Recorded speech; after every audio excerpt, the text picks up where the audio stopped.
Here is the point. If you believe,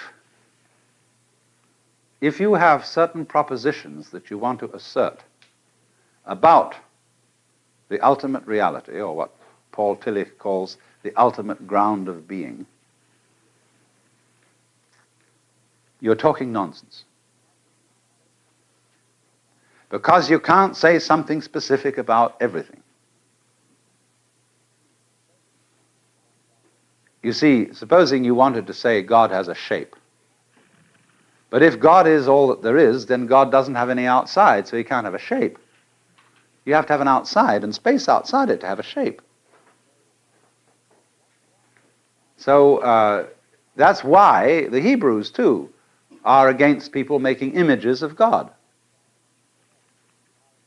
But nonetheless, Jews and Christians persistently make images of God, not necessarily in pictures and statues, but they make images in their minds.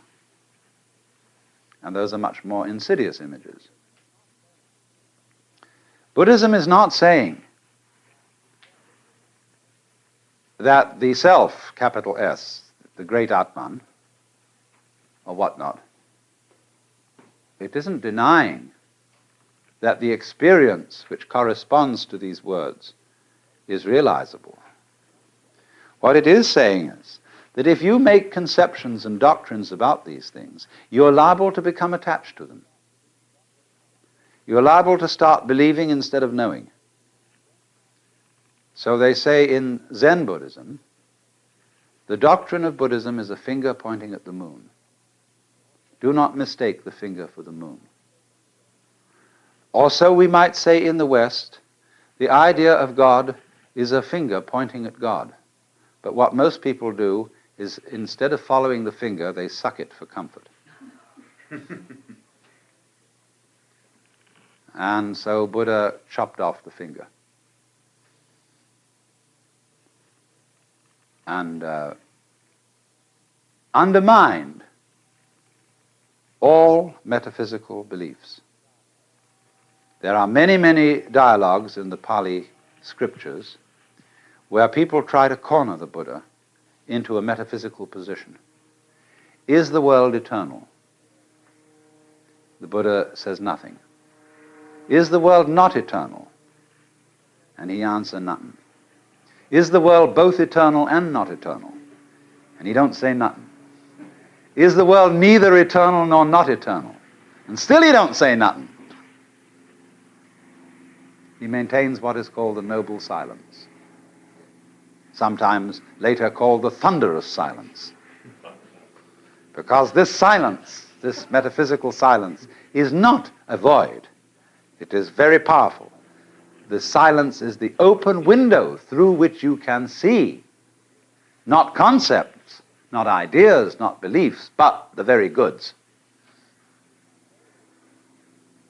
But if you say what it is that you see, you erect an image and an idol, and you misdirect people.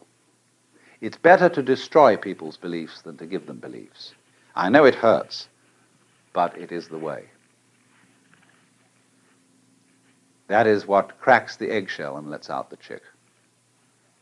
Of course, if you want to stay in the eggshell, you can, but you'll get addled.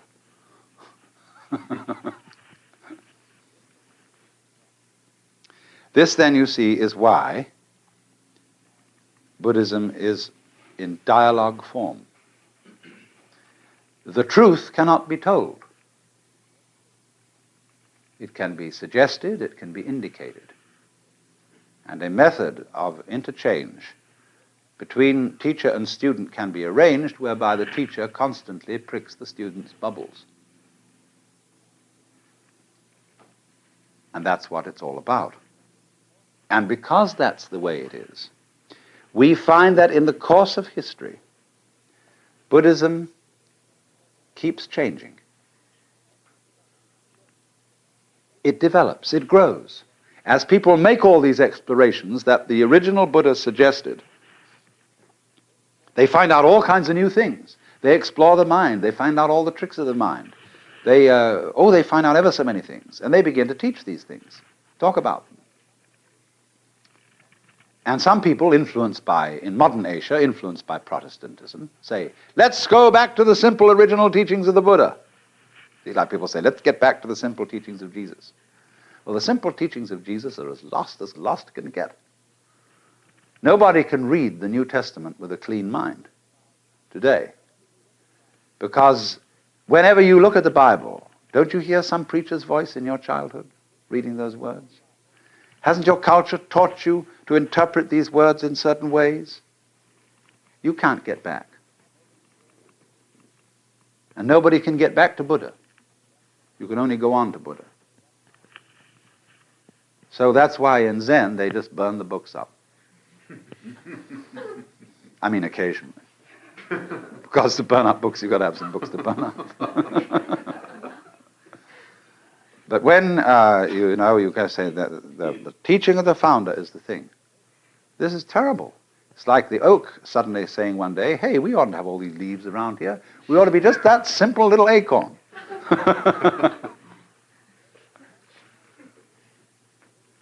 Now, a living tradition grows. But what it does is this. As it grows, say it grew from a seed, an acorn, keeps dropping off new acorns.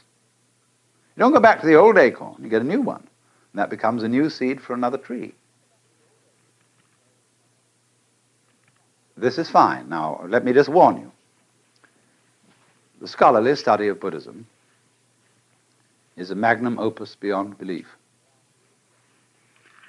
There are two collections of Buddhist canonical scriptures. One is in Pali. The other was originally in Sanskrit, but we don't have a complete collection of it in Sanskrit. We have these collections in Tibetan and Chinese. Bigger than the Encyclopedia Britannica, as a matter of fact. So it's a formidable enterprise to get into the Buddhist scriptures, and what's more, most of them are unbelievably boring.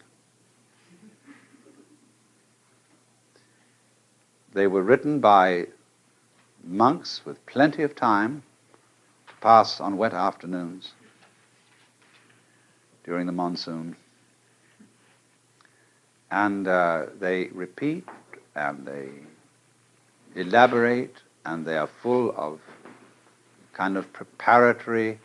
You know how in the silly trick in radio they have of giving a fanfare to introduce the program. So in the same way, these scriptures have fanfares in which all sorts of Buddhas are introduced, and beings, and they're all described, and where they were assembled, and how many of them there were, and where they were sitting, and what kind of bows they made, and all this jazz.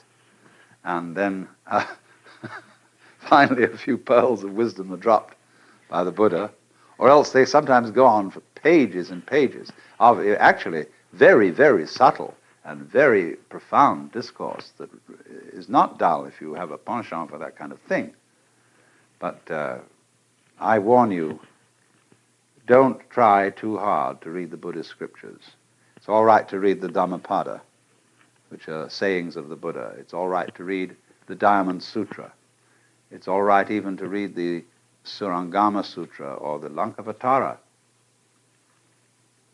But when you get mixed up with the larger Prajnaparamita and all those things, you're in deep water. So you see, from time to time, Buddhists get tired of the scriptures. Actually, they keep them in a revolving bookcase in some monasteries. Think about so high, so wide, it revolves. And instead of reading all this stuff, you're supposed to be able to acquire as much merit as you would from reading it all by twirling the bookcase round once.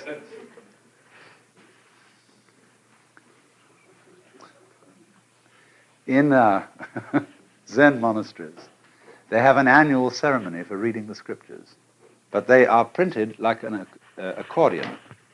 In other words, the pages are connected to each other zigzag, and then they have board on the back and the front, so that you can pick one up and go whirr, like that, you know, like a slinky moves. And so each monk is assigned a pile of the volumes. This happens once a year. And they all chant sections of the scripture, but very often each monk chants a different one. And while they're doing this, they pick up a volume and go whirr, click, and put it down on the other side. Pick up the next one, whirr, click. And this is the annual reading of the scriptures. There's a wonderful picture of this being done in Suzuki's book, The Training of the Zen Buddhist Monk. So you see, Buddhists are funny about scriptures. They don't treat them the way Christians treat the Bible. They respect them. They occasionally read them. But they feel that the written word, is purely incidental. It is not the point. And indeed, it can be a very serious obstacle. Zhuangzi, a Taoist sage, once said, just as a dog is not considered a good dog just for being a good barker, a man is not considered a good man just for being a good talker. So we have to watch out for the traps of words.